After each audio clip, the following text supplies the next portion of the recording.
নমস্কার। আমার সকল ইউটিউব এবং ফেসবুকের সমস্ত আমার সকলকে আন্তরিক প্রীতি অভিনন্দন রাজ ভালোবাসা। তা আমি একটা গত সপ্তাহে প্রোগ্রাম করেছিলাম যাদের কালসর্প মাঙ্গলিক আছে, এই কালসর্প মাঙ্গলিক থাকলে কি হয়, কি প্রতিকার এবং কি করণীয়। তা আজকে একটা বিশেষ আপনাদের তথ্য আমি দেব, যেটা গ্রহ নক্ষত্রের সঞ্চার। দেখুন, একটা গ্রহ কিন্তু সবসময় ভালো দিতে যেতে পারে না, একটা সঞ্চার করে, একটা বিস্তার করে। ধরুন আপনার শনির ছকে দেখা গেল শনির 7.5 দোষ চলছে, তাই এই শনির 7.5 আপনি কাটাবেন কি করে, বা কত মাস ফেস করবে, কত বছর।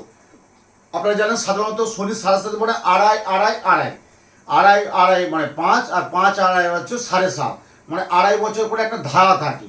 তাহলে আড়াই বছর কি আপনি শনির জন্য কিচ্ছু করতে পারবেন না? আপনি ব্যবসা করছেন, ধরুন আপনার একটা কথার প্রসঙ্গে বলছি, আপনি ব্যবসা করছেন, তা আড়াই বছর শনি 7.5 বলে ভয়ে ভয়ে আপনি ঘরে বসে থাকবেন? আপনি অফিস করছেন, আপনি আড়াই বছর আপনার শনি 7.5 বলে আপনি অফিস করবেন না? আপনি একটা রাজ্য সরকারে ভালো পোস্টে চাকরি করছেন, আপনি একটা সেন্ট্রালে ভালো পোস্টে চাকরি করছেন, আপনি একটা বড় বিজনেসম্যান, একটা বড় ব্যবসা করছেন, আপনি একটা কোম্পানির সাথে ভালো যুক্ত আছে, আপনি একটা কনস্ট্রাকশনের বিজনেসে ব্যবসা করছে, তাহলে ওই যে আড়াই বছর শনি 7.5, তার জন্য আমি সব ছেড়ে দিবেন, ছেড়ে দিয়ে বসে থাকবেন? একজন ডক্টর বাবু, তার প্রফেশনাল, তার আড়াই বছর একটা 7.5 থাকতেই পারে, তাহলে ডক্টর প্রফেশনাল ছেড়ে দিবে? একজন অ্যাডভোকেট, কোনো একটা ছকে দেখা যাচ্ছে 7.5 আছে বা চলছে, তা 7.5 থাকলে কি কি অ্যাডভোকেট তার পরিষেবা বন্ধ করে দিবে? সম্ভব না। প্রত্যেক একটা থাকে, গোচরে কি থাকে সেটা দেখতে হবে। যেমন এই যে আজকে যেটা বলছি, কেতু, যার কেতুর দশা থাকবে আর রাহুর মহাদশা থাকবে, তার একটু সমস্যা হবে। দেখবেন, মিলিয়ে নেবেন, কেতুর যা দশা থাকবে, রাহু তার সাথে যদি কারো মহাদশা থাকে, এবারে বলবেন যে গোচরে কতদিন থাকবো শাস্ত্রীজি, আমরা বুঝবো কি করে? হ্যাঁ, এটা হচ্ছে লাখ কথার একটা প্রশ্ন, কোটি কথার একটাই উত্তর, কি বুঝবেনটা কি করে? তার জন্য একটা অভিজ্ঞ জ্যোতিষীর শরণাপন্ন হতে হবে, যে আমি এই টাইমটা তো ভালো চলছিল, আমাকে এতটা ব্যাড টাইম মানে খারাপ টাইমের দিকে পৌঁছাতে হচ্ছে কেন?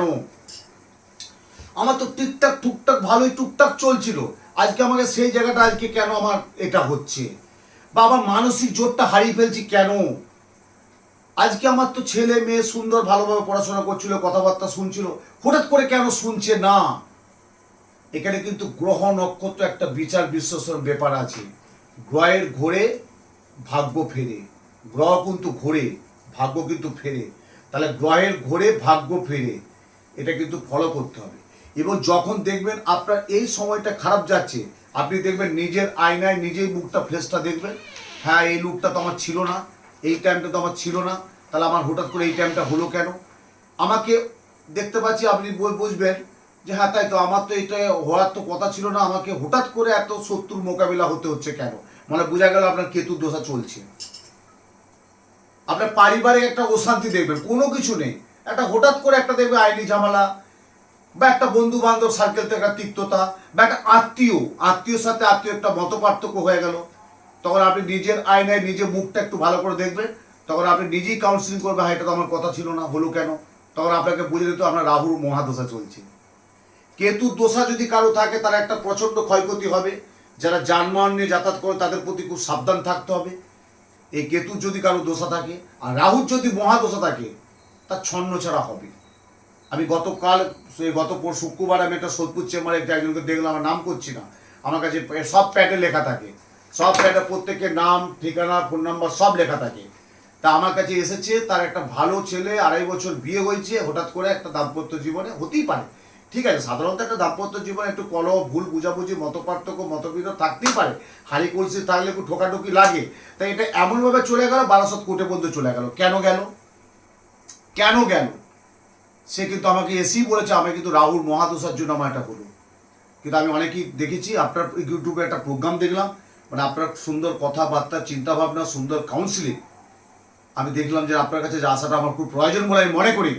তাই আপনার কাছে এসে আমার এই রাহুল মহাদশা যদি এটা হলো, তা আমি কি করে, এর থেকে বেরোবো কী করে? আমি বাবা, এটা তো আর গড়িয়াটে কাপড় জামা না যে বাবা এখানে পছন্দ হচ্ছিল চলো কলেজ স্ট্রিটে যে কিনে আনি।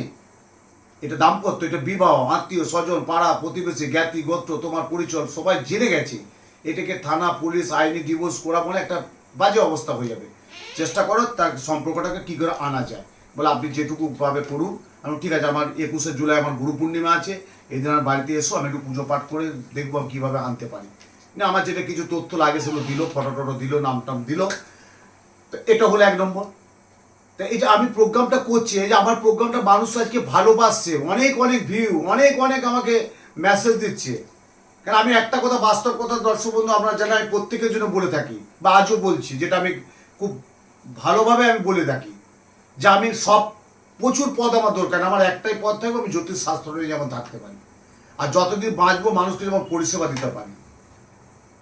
একটা একটা একজন মানুষ, একটা মানুষ এসে বলছে যে আমি দেখুন একটা পরের বাড়ি কাজ করি, আমি কোনো একজনের কাছে গিয়েছিলাম, উনি একটা দেখাতি 2-3 হাজার টাকা শুধু বলছে নাম লেখাও, এই করো সেই করো, তারপর একটা আমাকে মূল্য বললো, আমার তো একটু সম্ভব হলো না, আমার পক্ষে তো পারা যাবে না। তারপর আমরা একটা প্রোগ্রাম দেখলাম, যে আপনার যে অ্যাসিস্ট্যান্ট সে ফোন ধরে, সে বললো ওটা 500 টাকা ভিজিট, এখানে বসেন, এখানে বসেন, এখানে বসে, সপ্তাহে 7টা দিন চেম্বার উনি করেন না, আর সপ্তাহে 17 দিন চেম্বার করেন না। আমি ডিটেলস বলেও দিই, আমি একটা মানুষ, আমি 4টে রুটি খাই, আপনি আমাকে যদি 14টা রুটি দেন আমি খেতে পারবো না। তো একটা জ্যোতিষ, একটা মানুষ, এই জ্যোতিষ ঘরানা যারা আছে, একটা চেম্বার কি করে 7 দিনে 17টা 27টা চেম্বার করতে পারে? এটা সম্ভব না। তাহলে মানুষের কাজ করবে কি করে? যেমন আমি এই জগতে আছি, এত বছর আছি, এতটা বছর আপনাদের পরিষেবা যতটুকু দিতে পেরেছি করছি। অনেক মানুষ দূর দূরান্ত থেকে, প্রচুর দূর দূরান্ত থেকে, কোথায় কাকদ্বীপ, মুর্শিদাবাদ, বহরমপুর, আমাদের বাঁকুড়া, বর্ধমান, মেছেদার চেম্বার তো আমি আজকে 14 বছর বসছি। সোদপুর চেম্বার আমি বসছি বিগত 26 বছর। হাওড়ায় প্রায় 28 বছর চেম্বার করছি আমি। কালীঘাট চেম্বার আছে, বোরানগর আছে, বেহালা নিজে আমার বাড়ির চেম্বার আছে। তাহলে এত মানুষকে পরিষেবা দিচ্ছি, কিন্তু কিসের টানে? মানে আমি তো জানি না, আমাকে সবাই বলে আপনার সরল শক্তি কি করে মনে রাখে? আমি বলি আমার সরল শক্তি একটাই মনে থাকে, আমার এটা বাদ দেওয়ার কোনো জগৎ নেই। হ্যাঁ, যদি বাদ দাম, এটার বাদ দিয়ে আমার একটা সাইডে অন্য কিছু একটা কিছু ব্যাপার আছে, বা আমি একটা অন্য বিজনেস সাথে যুক্ত আছি। খুব আমি বাস্তব কথা কিন্তু আপনার সাথে তুলে ধরছি। এইটার বাদ দিয়ে আমার অন্য একটা জগতে তা তো নেই। আমার এটাই ধ্যান জ্ঞান, এটাই চিন্তন, এটাই মনন। এই যে বললাম যে কেতু এবং রাহু, কেতু যদি কারো দোষা থাকে, রাহু যদি কারো মহাদোষা থাকে, সে কিন্তু বিপদমুক্ত হওয়া তার খুব কঠিন কঠোর। গত রবিবার দিন ফলতা থেকে আমার এক ছেলে একটু দেখাতে এলো আমাকে, বলছে 28 থেকে 30টা ছেলে তার কাজ করতো দোকানে, জুয়েলারি ভালো দোকান ছিল, আদার্স আরও অনেক কিছু ছিল। সে আজকে মানে কি বলবো আর আপনাদের সামনে, এটা তো সোশ্যাল মিডিয়ায় বলতে পারছি না, মানে সে আজকে বলছে একদম দেয়ালে পিঠ হয়ে গেছে, একদম মানসিক অবসাদে ভুগছে। মানে তার পাশে সে মানে বাইরে বাইরে গেলেও তার পাশে একজনকে নিয়ে যেতে হচ্ছে, মানে যে কোনো মুহূর্তে একটা অঘটন ঘটে ফেলবে, যে কোনো মুহূর্তে অঘটন ঘটিয়ে ফেলবে।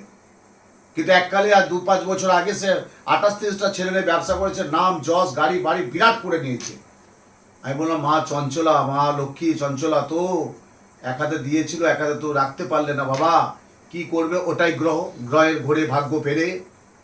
ঠিক আছে, দেখলাম কেতুর দোষা, রাহুর অন্তর্দশা, ওই জন্য আজকে প্রোগ্রামটা করা, যে সে কোথায় ছিল, কোথায় এলো, বা কেন গেল, বা কি জন্য হলো, বা এতে বেরোনোর উপায়টা কি আছে। আমরা একটা তুমি কেতুর ধূমাবতী যজ্ঞ করাও, আর রাহুর মহাদশাটা কাটাও, হয়তো সেই জায়গাটা তোমাকে আমি তৎক্ষণাৎ দিতে পারবো না, কিন্তু আমি কিছুদিন কিছু মাসের মধ্যে তোমাকে জায়গাটা থেকে আমি তুলে ধরবো।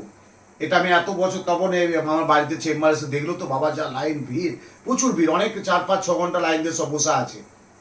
এবারে ধরুন যাদের ডেট অফ বার্থটা নেই, তাদের পানিশ হস্তরেখা বিচার করতে হবে, হস্তরেখা হাত। এখন কম্পিউটার আছে, কম্পিউটারে করে দিলাম। যাদের ডেট অফ বার্থ নেই, রাশি লগ্ন জানে না, তারা কি করবে? পামিস্ট হস্তরেখা বিচার করতে হবে। আর এই সমস্যাটা এসে বলুন না যে আমার এই দাম্পত্য গোলমাল, আমার এই ব্যবসায় গোলমাল, আমার এই চাকরি গোলমাল, আমার এটা গোলমাল, আমার এটা বাস্তুতে গোলমাল, এটা থেকে বেরোবো কি করে? তার জন্য পামিশ দেখতে হবে, কিছু কথাবার্তা বলতে হবে, কিছু আলোচনা করতে হবে, দোষাটা দেখতে হবে, অন্তর্দশা দেখতে হবে, কোন কোন গ্রহ নক্ষত্র বিরাজ করছে, কোন গ্রহ নক্ষত্র দূরত্বে আছে, সেই গ্রহ নক্ষত্রটাকে, যেটা 12টা রাশি, 27টা নক্ষত্র, 9টা গ্রহ, টোটাল একটু কাউন্সিলিং, ভৌগোলিক চিন্তাভাবনা দিয়ে অ্যানালিসিস করে তন্ত্রের কিছু কাজ আছে, যেটা শত্রুর জন্য বগলামুখী যজ্ঞ, কেতুর জন্য ধূমাবতী যজ্ঞ, রাহুর জন্য মা ছিন্নমস্তা দেবীর যজ্ঞ। সেই তন্ত্রের মধ্যে যদি কিছু কাজ করা যায় এবং গ্রহ নক্ষত্র যদি সঠিক প্রতিকার করা যায়, আমি উত্তম শাস্ত্রী বলছি, দৃঢ়তার সাথে বলছি, আজকে আপনি যে সমস্যাটা হচ্ছেন, হয়তো কিছুর মধ্যে সেই সমস্যা থেকে আপনি অনেকটা ভালো থাকবে। তবে বারবার বললাম, আজকে প্রোগ্রামটা তাৎপর্য একটাই কি, যাদের কেতুর দশা এবং রাহুর মহাদশা চলছে তারা একটু সাবধান সতর্কতার মধ্যে চলবে সর্বদিক দিকে, চাকুরি, অর্থ, ব্যবসা, মানসিক, পারিবারিক, দাম্পত্য, সর্বদিক দিকে অকারণে ঝামেলায় জড়িয়ে যাবেন, অকারণে আইনি ঝামেলা হবে, অকারণে বন্ধুপ্রীতির সাথে গোলমাল হবে, অনেক কিছু থেকে সাবধান হবে। এবারে জানবেন কি করে যে আমার কী দোষাটা চলছে, তার জন্য একটা অভিজ্ঞ জ্যোতিষীর পরামর্শ নেবেন, টোটাল জানবেন এবং তার থেকে সুন্দর প্রতিকারটা নিয়ে থাকবে, দেখবেন ভালো থাকবে। অনেকেই ভালো আছে, ভালো থাকবেন, সুন্দর থাকুন। আরও নতুনত্ব আমি প্রোগ্রাম করবো, দেখতে থাকুন, লাইক করুন, ভালো থাকুন। জয়।